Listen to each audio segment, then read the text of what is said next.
Hey everybody, good morning. Welcome to the Morning Devo with Bo O. It's March 15th, and we're going to be finishing up a book of the Bible today. So if you've just started with us today, you're kind of starting on the last chapter of a book of the Bible, 1 Kings. And these are my devotional times, and that I air out and put live to our church primarily, and then it goes out to whoever wants to check it out. But my archives are at my YouTube channel at Bo Ouellette, and that's Beau, and then it's a very French name, last name especially, Ouellette. And so you could check out that and really go through maybe the Bible in a devotional style format, pulling out a lot of cool applications as we go through it. I really recommend this way of going through kind of your devotions, just because a lot of times people do devotions and they're all over the place biblically. So things get kind of pulled out of really what they were supposed to mean. And you could think one thing and really that's not really what it said. That's really not what it meant. And so I think just the best thing to do is just go through the Bible. It's really odd that I find it super fascinating that a lot of people don't do that. But anyway, I was one of those kids that wasn't raised around the Bible and then picked up the Bible and found a Bible like that old Bible sitting right there in the house I was in, a recovery home. And lo and behold, I just started reading it from the first page, and that page was Genesis, and that's what book it was. And then I just kept going, and you really learn a lot about God by going through the Bible that way. And probably the most important thing that we could ever do as humans is have a right understanding of God. Because what the nation of Israel, which is what the Old Testament's about, what they did is they fell into idolatry. And we, as human beings, have all fallen into idolatry. And that's really a turning away from a true understanding of God and moving into a false understanding of God. And kind of setting up your life around a real false understanding of the deity. And so we're talking about King Ahab today, and he's a king of the northern tribe, and he had this run-in with a prophet that he didn't like at all. And remember, there's the talk here is about a government and spokespeople for God. The government at this point doesn't want to listen to truth. They've turned away from truth because they're too wrapped up in their world, in generating money and fame, and they're using their power. They think what they're doing is good for the people, but really it's hurting the people tremendously. It's pulling them away from a true understanding of God, and it's pulling them into extreme narcissism, just selfish behavior. But the government has learned to make cash off this, make money off of this way of doing things. And Ahab is obviously a wealthy person with his wife Jezebel. And the prophet they didn't like too much was a guy named Micaiah. And so Micaiah gives this incredible word of truth to Ahab that he's going to die. And when he goes to battle, man, it's not going to be good. His military is going to be defeated, and really it's going to lead him to ruin. But, Ahab doesn't want to listen. He's a powerful man in the area, and he thinks that he can do it. He doesn't need the prophet for sure. And so King Ahab of Israel and King Jehoshaphat of Judah, that's the southern tribe's king of Israel. You got two sections of Israel going. And it says, they led their armies against Ramoth Gilead. The king of Israel said to Jehoshaphat, As we go into battle, I will disguise myself so no one will recognize me, but you wear your royal robes. So the king of Israel disguised himself and they went into battle. Now, why did Ahab disguise himself? Well, maybe he remembered what that prophet said about this battle, Micaiah. And maybe he remembers that the prophet gave a strong admonishment, strong warning, right? Has anybody given you a warning before and you just didn't pay attention to it? You know, you kind of went like, yeah, that's a warning, but I'm just going to kind of keep rolling. And this is what he does. Now, he's got some kind of interesting heart because he dresses up, disguises himself, right? So that no one sees him as the king of the northern tribes and goes after him, and kind of, you become a target, right? You're the royal king kind of thing. If we get him, we get the whole military. And so, he's obviously scared. He's obviously, a little bit, on edge at this point. And, sometimes when we're on edge, it's just simply we have to look at why. What's the deal? What's going on? And, was there guilt in Ahab? Did he have a guilty heart? Did he feel ashamed of what he's done in his leadership? Or was he just, was he still just a stubborn person and just dealing with some of those inner emotions? And so he does this. And meanwhile, the king of Aram had issued these orders to his 32 chariot commanders: attack only the king of Israel. Don't bother with anyone else. So when the Aramean chariot commanders saw Jehoshaphat in his royal robes, they went after him. There is the king of Israel, they shouted. But when Jehoshaphat called out, the chariot commanders realized he was not the king of Israel, and they stopped chasing him. So Jehoshaphat actually gets off, right? I mean, he's the king of the southern tribes, and they think, oh, let's go after him. But they really want Ahab. They really want the king of the northern tribe. And it says, an Aramean soldier, however, randomly shot an arrow at the Israelite troops and hit the king of Israel between the joints of his armor. Turn the horses and get me out of here, Ahab groaned as the driver to the driver of the chariot. I'm badly wounded. The battle raged all day, and the king remained propped up in his chariot facing the Arameans. The blood from his wound ran down to the floor of the chariot, and as evening arrived, he died. Just as the sun was setting, the cry ran through his troops, "We're done for. Run for your lives." So that's it. It's done, right?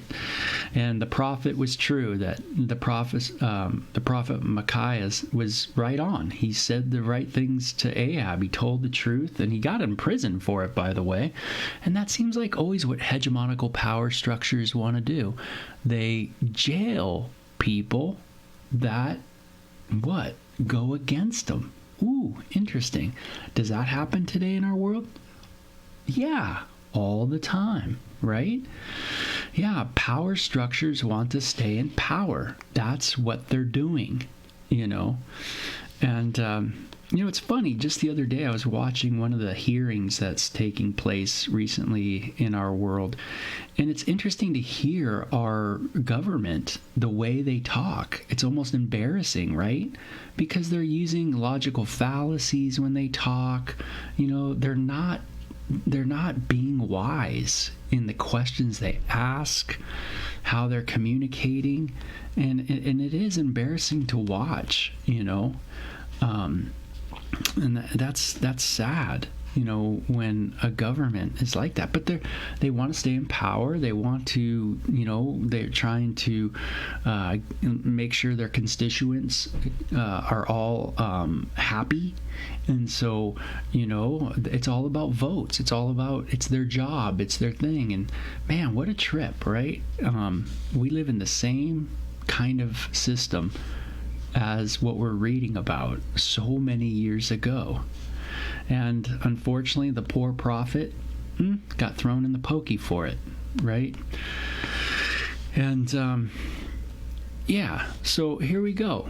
And so it says that so the king died, and his body was taken to Samaria and buried there. Then his chariot was washed beside the pool of Samaria, and dogs came and licked the blood at the place where the prostitutes bathed, just as the Lord had promised. Remember, this was told to Ahab a while back. The rest of the events in Ahab's reign and everything he did, including the story of the ivory palace and the towers he built, are recorded in the book of the history of the kings of Israel. So Ahab died, and his son Ahijah became the next king. Okay, so we get done with Ahab. King Ahab is dead. Right? He built all these beautiful things. He had all of his money, but guess what? He just ended up, dead like everybody. And this is the crazy part, is every one of us are gonna die. Every single one of us. I mean, that's got to go through your mind at some point. It doesn't matter if you're in power in the government and you're using bad your logic is not good, and you're gonna die, and I'm gonna die, and everybody on the planet is gonna die, and another generation will die, and it'll just keep going, until the Lord comes back. That's how it's gonna work, and that's how it's been working. And we might think that we get over here and now. We might think we're using our power, but you know what? One day we're going to be weak, and our power is not going to work anymore. We're not going to be able to exercise our power. Wouldn't it be nice if everybody on this planet right now just assessed their heart, before a creator, and really saw where they were at? And really, where they were pulled, what directions they were pulled in, how wrong we are, how off we are. If we could all just humble ourselves a titch, right, on this planet, man, that would be something. Maybe we would end up just simply on our knees, worshiping the Lord, instead of using our power to kill one another, which we still do today. We've been doing it forever, and this is how it works. The power of Ahab was used to strike down the weak. And this just keeps going. Now Jehoshaphat in the south, son of Asa, began to rule over Judah in the 4th year of King Ahab's reign in Israel. And Jehoshaphat was 35 years old when he became king, and he reigned in Jerusalem 25 years. His mother was Azubah, the daughter of Shilhi. Jehoshaphat was a good king, following the example of his father. Wow, we finally get a kind of a little insight into Jehoshaphat here, that he was a good king. And just as his father was Asa. And he did what was pleasing in the Lord's sight. During his reign, however, he failed to remove all the pagan shrines, and the people still offered sacrifices and burned incense there. Jehoshaphat also made peace with the king of Israel. So a few things that Jehoshaphat didn't do so good as the king of the south tribes of Israel, right? He didn't stop completely all the interesting places where Israel would go and worship. So instead of Israel going to the place where God had instructed them, and I've already mentioned why that was the case, and if we've just read through the Bible, we already know why it was important for them to go to Jerusalem and go to this place called the temple. But Jehoshaphat kept these other places going, and people would end up going there and worshiping these other gods, right, of the other nations. And Jehoshaphat also had this interesting link up with Ahab that we just read about, going to war with him. Jehoshaphat escapes, Ahab doesn't. So the rest of the events of Jehoshaphat's reign, the extent of his power, and the wars he waged are recorded in the book of the history of the kings of Judah. He banished from the land the rest of the male and female shrine prostitutes who still continued their practice from the days of his father Asa. So we saw there was some reformation during the time of Jehoshaphat. There was some kind of restoring, if you will, the worship of Yahweh, and trying to get rid of these interesting ways of worshiping as the the other nations practiced. And it says that there was no king in Edom at the time, only a deputy. Jehoshaphat also built a fleet of trade ships to sail to Ophir for gold. But their ships never set sail, for they met with disaster in their home port of Ezion-Geber. Hey, that's for all the navigators out there. And at one time, Ahaziah, son of Ahab, had proposed to Jehoshaphat, "Let my men sail with your men in the ships," but Jehoshaphat refused the request. When Jehoshaphat died, he was buried with his ancestors in the city of David, Jerusalem. Then his son Jehoram became the next king. Okay, so we see that Jehoshaphat was a pretty good king, and man, we got to be blessed when people in places of power do the right thing, and I think I always tend to have a bent, ever since my, punk days of, growing up, just, that kind of punk music attitude is that, everybody in power is bad. And, that kind of tends to roll in my brain a lot. And I have to kind of temper that and go, hey, there are guys like Jehoshaphat who are in there that are really doing a good job, that are really battling well. And it's interesting. The New Testament tells us to pray for everybody in power. And is that my heart, this morning? Is it to pray for everybody in power? Or is it to pray only for those that are like Jehoshaphat? I mean, can I really pray for the Ahabs of the world? Can I really lift them up? That at their hands, thousands of people, millions of people have died. Can I do that? Yeah, the Bible tells me to do that, to actually pray for them. So, that's what we do. As Christians, we pray for all people, right? And so that's what we want to be doing daily in our life. What's your prayer life like? How are you doing on that? Are you praying for, people? Are you, what kind of people do you pray for? Is it only my family, or am I praying for everybody in power? The Ahabs too of the world, right? The Jezebels of the world. A lot of times we might really get on YouTube and we watch some pretty gnarly videos about what's going on in the world. And we kind of start, and then it builds up a real animosity, an anger, a frustration. And a lot of times we can, instead of really taking that frustration into our prayer room, right, we can just kind of launch, just tell people what we've seen, how bad everybody is. And maybe I need to take it into my prayer room more and just lift it up to God. God, you see what's happening with this person. You see how this government's acting. You see how they're answering questions and how they're just going against simple laws of logic, man. They're using straw man fallacies, and they're using this fallacy, and they're attacking fallacies, and all these things like this. But God, you see their heart, and Lord, change their heart. Lord, help them to see you. Help them, Father, in their life. That kind of pleading, interceding, is something we need to do. Why? Because God desires all people to be saved. And so we need to recognize that. And if God loves the world, then that he gave his only begotten son, that maybe I need to be praying. And maybe that'll help my own healing too, my own heart. Maybe that'll help my own bitterness, right? My complaining or whatever's going on is simply through my prayer life of just now taking things to God. So this book ends this way. Ahaziah, son of Ahab, began to rule over Israel in the 17th year of King Jehoshaphat's reign in Judah.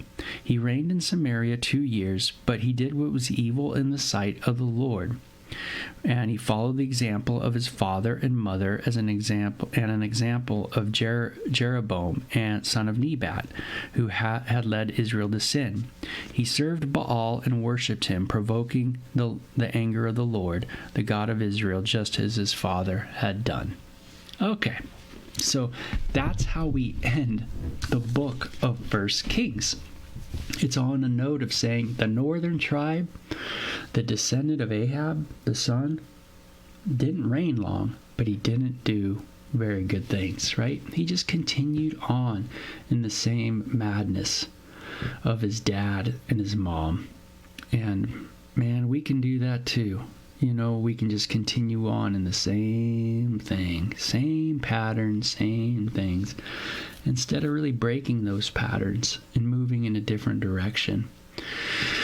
And so that is how the book ends. So, good devotion, it shows that, really we need to listen to the prophet.